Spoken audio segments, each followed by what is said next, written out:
On behalf of Motilal Oswal Asset Management Company, as the CEO, I would like to welcome all of you to the inaugural edition of the Value Investing Forum. Motilal Oswal Asset Management Company is embarking upon this journey of creating a value investing forum with a view to bringing about a higher level of investor awareness around this well-known concept of value investing. This forum brings to you some of the prominent and premier value investing practitioners. All the icon players in the value investing team are present here today. By the end of this evening, I'm hoping all of us will have a better idea of what value investing means in the Indian context, what are the tools and techniques that can be used, and how we can benefit from it as a style of investing.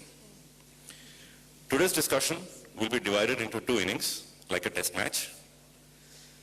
First, we'll have the speakers highlight their experience and nuances of value investing.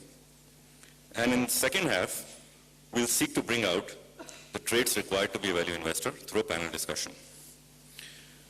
To open the innings, I would like to call upon Mr. Nilesh Shah.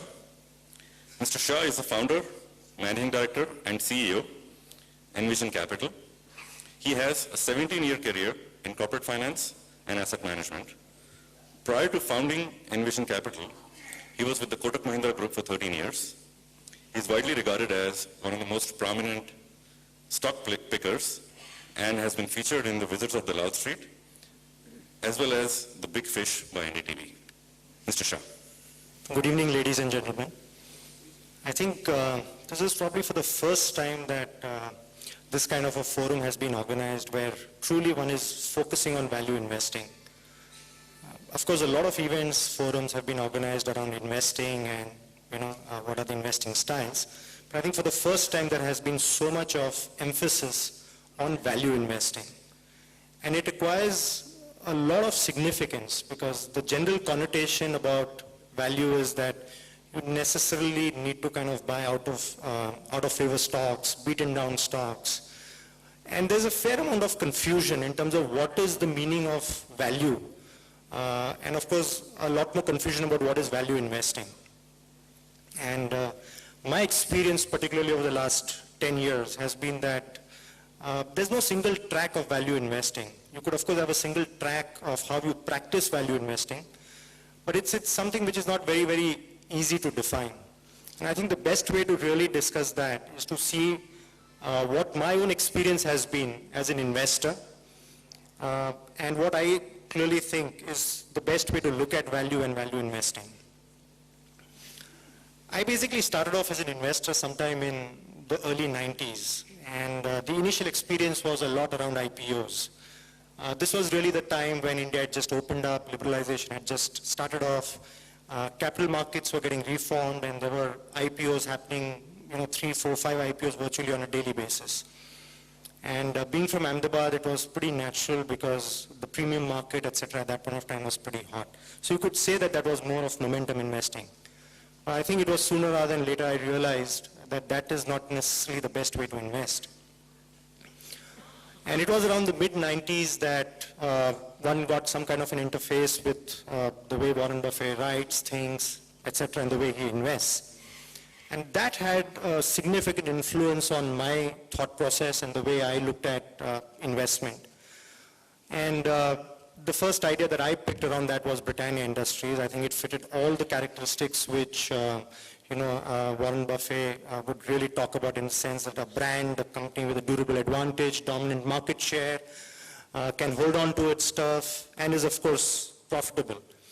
And that is really where I had my first share of success. But come the late 90s, and by and large most of these stocks, which are more of consumer stocks, etc., become far too expensive. And that's really the time when technology started to happen.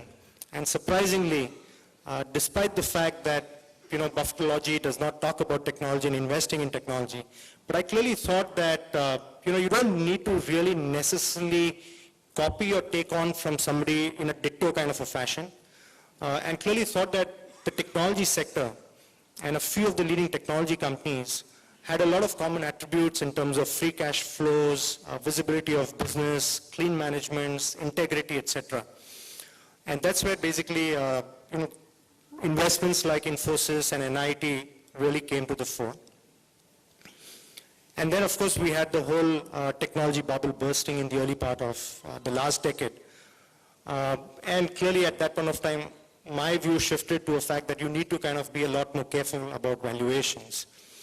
And that's clearly where the early part of between 2000 and 2003, my focus shifted a lot more to stocks which we commonly refer to as deep value stocks, so stocks like Shipping Corporation, ONGC, Jammu and Kashmir Bank. These are some of the ideas which came to my mind, and I think it would be very surprising to know that ONGC at that point of time when the stock price was at 150 was quoting at virtually the same yield that a government security would offer you. Of course, little did I realize at that point of time that what I was actually buying into was a huge turnaround in the crude oil cycle, that you were really buying into a commodity play. Similarly, Shipping Corporation of India, stock price 16-20 rupees, a book value significantly higher. Jammu and Kashmir Bank at 40-50 rupees, quoting at 1p, 2p, available at virtually 10% dividend yield and quoting at about 25% of its book value. The period post that, I think, was a period to look at a lot of emerging opportunities. And I think this would be very surprising because when we look at value investing, the normal refrain is you really don't buy growth stocks in value investing. And I clearly think that's a completely wrong notion to have. I think for me, growth is a subset of value. You could derive tremendous value from growth. And I looked at a lot of emerging opportunities. And I think that's very, very relevant in the Indian context. Of course, it's a path which is fraught with a lot of risks, because then the price, if you go wrong, the price that you pay for that is significant. But I think one could identify a lot of the emerging opportunities, whether it was the retailing opportunity or the generic pharma opportunity, or for that matter, the opportunity coming in through the launch of commodities exchange in India. And that's where basically I managed to kind of identify value at a very early stage in stocks like Financial Technologies, Matrix, Pantaloon. However, I think the biggest learning for me as an investor, as a value investor, I think was in 2008. Because if you really look at it, I think we took a lot of things for granted, that growth will happen no matter what happens. Managements will be able to raise capital. Capital is always available. And I think 2008, early part of 2009, I think taught a very serious lesson that don't take growth for granted. Don't take capital raising for granted. And I think that's really the time when companies which are growing but don't generate free cash flows actually carry the highest degree of risk. And I think clearly at that stage, an important revelation was to actually be more focused on steady growth opportunities. And the reality was that your top class companies generating cash flows, companies like Bharat Electronics, Pidilite, which had very